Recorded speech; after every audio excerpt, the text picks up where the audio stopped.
All exam guide गुरु के YouTube channel पर मेरा नाम है सुजीत पांडे। आप सभी के लिए लेकर आ गए हैं पॉलिटी के बहुत ही शानदार प्रश्न जो कि आपको आने वाले एग्जामों में कई बार देखने को मिल जाएंगे और पिछले एग्जामों में भी ये क्वेश्चंस पूछे गए हैं। तो चलिए वीडियो को स्टार्ट करते हैं बिना देर के हुए। चैनल पर पहली बार आए हो, स्टूडेंट हो, जीके करंट अफेयर्स पढ़ना चाहते हो तो चैनल सब्सक्राइब कर लेना। आपको यहाँ पर काम का नॉलेज की ही चीज़ मिलेगी, तो नॉलेज के लिए सब्सक्राइब जरूर कर लेना। कोई भी व्यर्थ की चीज़ यहाँ प्रोवाइड नहीं की जाती। चलिए स्टार्ट करते हैं।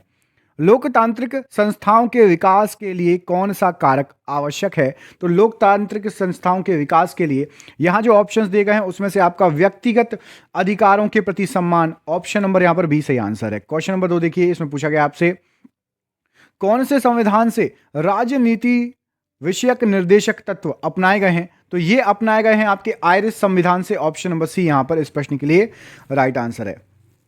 क्वेश्चन नंबर देखिए 3, इसमें पूछा गया है आपसे कि निम्न में से किस देश से भारतीय संविधान ने लिखित संविधान के रूप को प्राप्त किया है? तो लिखित संविधान के रूप को यूएसए से प्राप्त किया गया है। ऑप्शन नंबर सी यूएसए यहां पर इस प्रश्न के लिए सही आंसर है। अगला क्वेश्चन देखिए, इसमें पूछा गया है भारत के संविधान की उद्देशिका में धर्मनिरपेक्ष शब्द कौन से संविधान द्वारा जोड़ा गया था, संशोधन द्वारा? तो यहां पर सही आंसर हो जाएगा, ये जोड़ा था 42वें संविधान संशोधन द्वारा। ऑप्शन नंबर यहां पर बी इस प्रश्न के लिए सही आंसर हो जाएगा। बढ़ते हैं क्वेश्चन नंबर 5 की तरफ।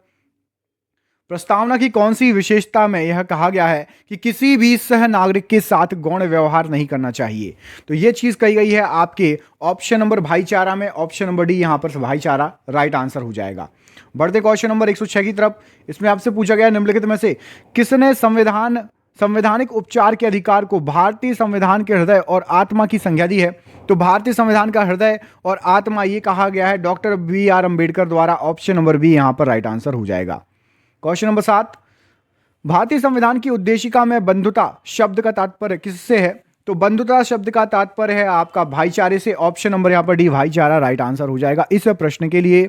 बढ़ते हैं क्वेश्चन नंबर 8, भारत के संविधान के ऊपर सबसे अधिक प्रभाव निम्नलिखित में से किसका माना जाता है? तो सबसे अधिक प्रभाव माना जाता है भारत सरकार अधिनियम 1935 का। ऑप्शन नंबर डी यहां पर सही आंसर हो जाएगा इस प्रश्न के लिए। क्वेश्चन नंबर देखिए 9, निम्नलिखित में से कौन सा एक भारतीय संविधान की एक मुख्य विशेषता नहीं है?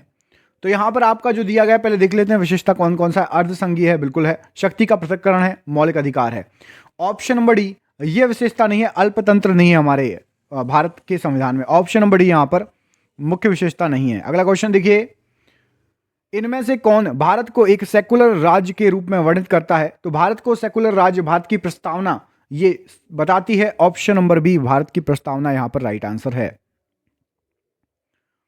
निम्नलिखित में से कौन सा शब्द भारतीय संविधान की उद्देशिका में नहीं लिखा? ऑप्शन है आपके उद्देशिका में नहीं लिखा है संपूर्ण प्रभुत्व, समाजवादी, धर्मनिरपेक्ष या साम्यवादी।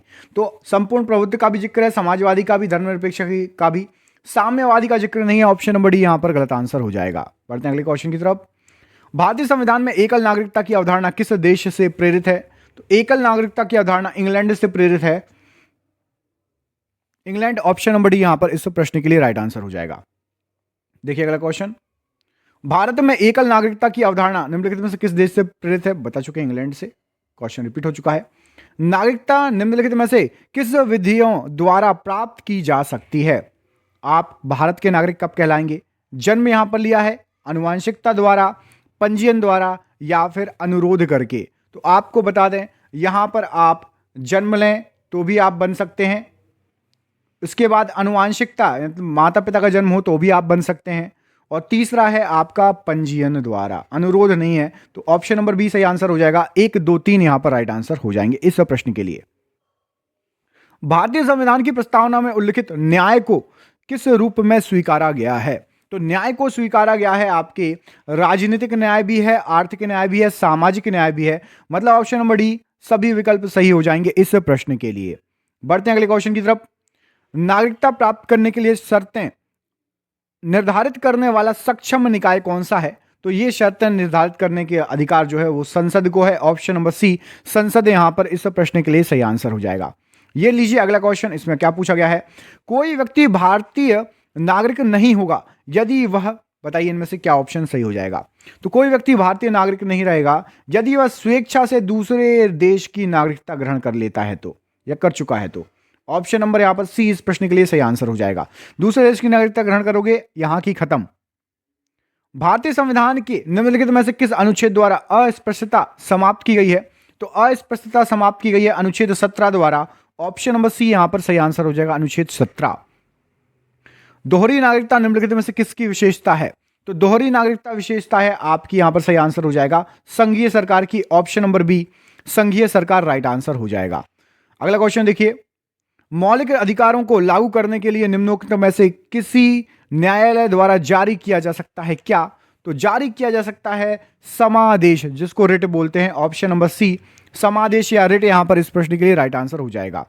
अगला क्वेश्चन देखिए, भारतीय संविधान के मौलिक अधिकारों के अंतर्गत इनमें से क्या सम्मिलित नहीं है? तो यहां पर जो ऑप्शंस दिए गए हैं उसमें से आपका बराबर काम के लिए बराबर वेतन का अधिकार ये सम्मिलित नहीं है, बाकी ऊपर के तीनों सही आंसर हैं। अगला क्वेश्चन देख लेते हैं, भारतीय संविधान का अनुच्छेद 32 निम्नलिखित में से किससे संबंधित है? तो अनुच्छेद 32 आपका संवैधानिक उपचारों का अधिकार से संबंधित है। ऑप्शन नंबर सी संवैधानिक उपचारों का अधिकार राइट आंसर हो जाएगा। में से कौन सा अधिकार मौलिक अधिकार नहीं है? तो सबसे पहले देख लेते हैं कौन कौन सा है। तो समानता, स्वतंत्रता और शोषण के विरुद्ध, ये सभी मौलिक अधिकार हैं। संपत्ति का अधिकार मौलिक अधिकार नहीं है। ऑप्शन नंबर डी यहां पर सही आंसर हो जाएगा। कमेंट करके बताइए, संपत्ति के अधिकार को जो है पहले मौलिक अधिकार में रखा गया था, लेकिन अब किस श्रेणी में आता है संपत्ति का अधिकार? कमेंट बॉक्स में कमेंट करिएगा। अगला क्वेश्चन देखिए, नौकरियों और शैक्षिक संस्थाओं में समाज के कमजोर वर्ग के लिए आरक्षण उपलब्ध कराने हेतु केंद्र सरकार को संविधान का कौन सा प्रावधान अधिकार देता है? तो यहां पर इस चीज के लिए मतलब आरक्षण के लिए देता है, नौकरी में आरक्षण के लिए अनुच्छेद नंबर 16। ऑप्शन नंबर यहां पर बी इस प्रश्न के लिए सही आंसर हो जाएगा। क्वेश्चन नंबर अगला देखिए, नागरिक समता का आशय क्या है? तो नागरिक समता से आशय जो है वो है आपका कानून के समक्ष समता। ऑप्शन नंबर 1 कानून के समक्ष समता राइट आंसर हो जाएगा। निम्नलिखित में से कौन सा अधिकार एक राजनीतिक अधिकार है? तो यहां पर जो ऑप्शंस दिए गए हैं उसमें से चुनाव लड़ने का अधिकार एक राजनीतिक अधिकार है। ऑप्शन नंबर यहां पर बी इस प्रश्न के लिए सही आंसर हो जाएगा। निम्नलिखित आधारों में से वह कसौटी कौन सी है जिस पर संविधान के अनुच्छेद 15 में राज्य द्वारा भेदभाव वर्जित नहीं है? तो राज्य द्वारा भेदभाव वर्जित, ये भाषा के आधार पर राज्य ऐसा नहीं कर सकता। ऑप्शन नंबर सी यहां पर भाषा के आधार पर नहीं कर सकते आप भेदभाव। Option number C right answer है। भारतीय संविधान का अनुच्छेद 19 प्रदान करता है, तो भारतीय संविधान का अनुच्छेद 19 आपको टोटल 6 स्वतंत्रता प्रदान करता है। ऑप्शन नंबर ए यहां पर सही आंसर हो जाएगा। भारतीय संविधान का अनुच्छेद 14 भारतीय नागरिकों को गारंटी देता है किस चीज की? तो भारतीय नागरिकों को कानून के सामने समानता, कानून की समान सुरक्षा, इसकी गारंटी देता है अनुच्छेद 14। ऑप्शन नंबर यहां पर डी सही आंसर है। संसद के चुनावों में मत देने का अधिकार कौन सा अधिकार होता है? तो मत देने का अधिकार आपका एक संवैधानिक अधिकार होता है। ऑप्शन नंबर बी संवैधानिक अधिकार यहां पर इस प्रश्न के लिए सही आंसर हो जाएगा। बढ़ते हैं अगले क्वेश्चन पर। भारत में मूल अधिकार किस अधिकार के माध्यम से सुनिश्चित किए गए हैं? तो भारत के मूल अधिकार इनमें से संवैधानिक उपचारों के अधिकार से सुनिश्चित किए गए हैं। ऑप्शन नंबर यहां पर सी इस प्रश्न के लिए राइट आंसर हो जाएगा।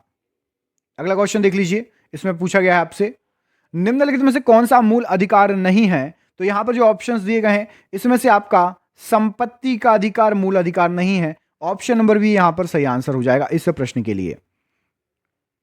भारतीय संविधान के किस अनुच्छेद में भारतीय नागरिकों के मूल कर्तव्य शामिल हैं?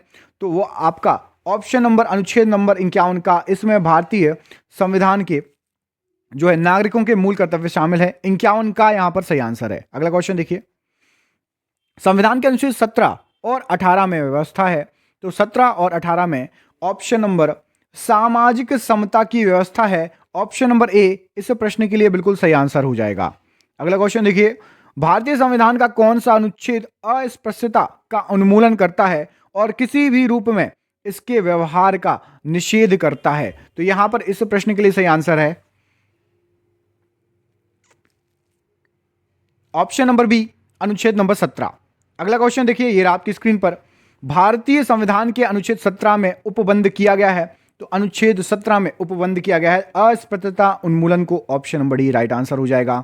अगला क्वेश्चन देखिए, निम्नलिखित में से किस मामले में उच्चतम न्यायालय ने माना है कि मौलिक अधिकारों में संशोधन नहीं किया जा सकता?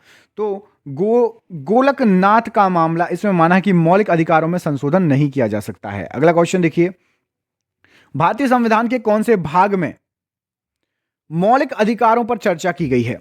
तो मौलिक अधिकारों पर चर्चा की गई है भाग 3 में। ऑप्शन नंबर सी यहां पर सही आंसर हो जाएगा। अगला क्वेश्चन देखिए, मौलिक कर्तव्यों के अध्याय में क्या शामिल है? तो यहां पर सही आंसर हो जाएगा उन उदात्त आदर्शों को सजोने तथा अपनाने का कर्तव्य जिन्होंने हमारे स्वतंत्रता आंदोलन को प्रेरित किया है। ऑप्शन नंबर ए इस प्रश्न के लिए राइट आंसर है। बढ़ते हैं अगले क्वेश्चन पर। भारतीय संविधान में कितने मौलिक कर्तव्य शामिल हैं? तो भारतीय संविधान में 11 मौलिक कर्तव्य हैं। Option number A right answer हो जाएगा।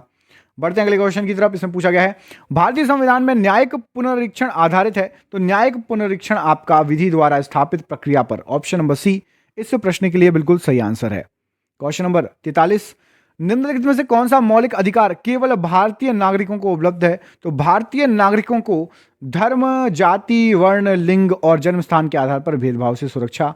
ऑप्शन नंबर सी यहां पर सही आंसर हो जाएगा इस प्रश्न के लिए। निम्नोक्त मौलिक अधिकारों में से किसे डॉक्टर BR अंबेडकर जी ने संविधान के हृदय एवं आत्मा की संज्ञा दी है? तो यह कहा गया है संवैधानिक उपचारों के अधिकार को। ऑप्शन नंबर यहां पर बी इस प्रश्न के लिए सही आंसर हो जाएगा। अगला क्वेश्चन देखिए, प्रेस की स्वतंत्रता किस अधिकार में निहित है? तो प्रेस की स्वतंत्रता भाषण एवं स्वतंत्र के लिए। ऑप्शन नंबर बी इस प्रश्न के लिए राइट आंसर है।